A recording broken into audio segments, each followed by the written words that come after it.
What the fuck? What does Winston do? Winston will just die. How embarrassing. They ask you how you are, and you just have to say that you're fine when you're not really fine.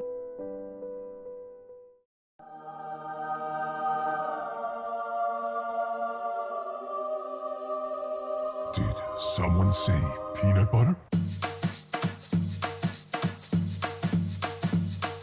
Hello there and welcome, I'm glad you could make it on this trip to one of Britain's deadliest places. Now keep your wits about you in this strange and distant land as we go on a quest to find the great British land. A couple housekeeping tips I need to quickly mention. Please don't flash photography, you'll only draw attention. Soak yourself in aftershave and use it as a mask, and put this skin tight t-shirt on to act as camouflage. Now that's all been covered, we're ready to get started. There's a pack of lads now, just look at their markings. Their unique tattoos differ them from rival gangs. A bunch of Chinese symbols and a couple tribal bands. There's 6 of them in total. And though they're mostly social, they're likely to attack another pack if they're not local. They operate collectively and often have a tendency to urinate in public places just to mark their territory. Welcome to the jungle, it's a hostile terrain, a dangerous location full of predators and prey.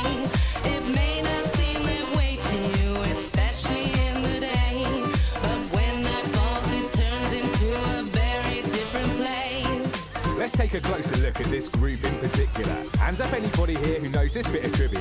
What 2 traits does the alpha male exhibit? Yes, you at the back. He's the loudest and the biggest. Correct. Now in this group, Gav is the leader, and he's in charge of all the beta males who are weaker. When it comes to where to go, he makes the selection, and when he cracks a joke, they all laugh without exception. The female of the species also has degrees of status, but their rank is measured on a slightly different basis. The queen bee is usually the one who's most attractive, so being alpha lad comes with another big advantage. The system is accepted and must always be respected, as failure to comply can cause a lad to get ejected. This might not seem fair to you, and I agree it isn't, but out here in the jungle it's survival of the fittest. Welcome to the jungle.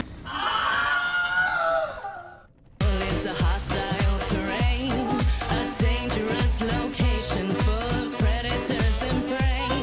It may not seem that way to you, especially in the day, but when night falls it turns into a very different place. Now I know that you came here for one main reason, to see the British lad during mating season. And now that he's drunk enough, it only seems right to try and find a partner to take home for the night. There's more men than women, which is always the way, so they engage in a complex courtship display. This can range from anything from dancing and posing to telling her about the kind of car that he's owning. Don't look now, but I think we've got a match. Gav spotted Tracy and she thinks he's a catch. They're grinding on the dance floor, but just before they leave, they're greeted by her ex-mating partner called Steve. Neither will back down, so a violent fight ensues, where everything from foreheads to beer bottles are used.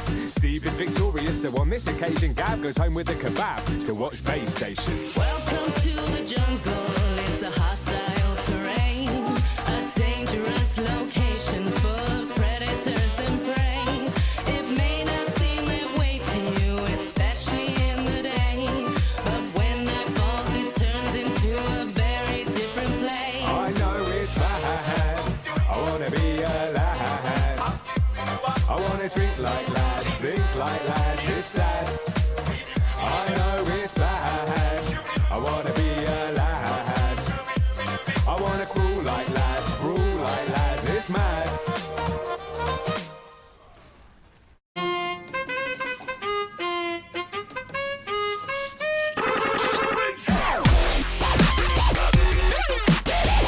Ain't no mercy, ain't no mercy.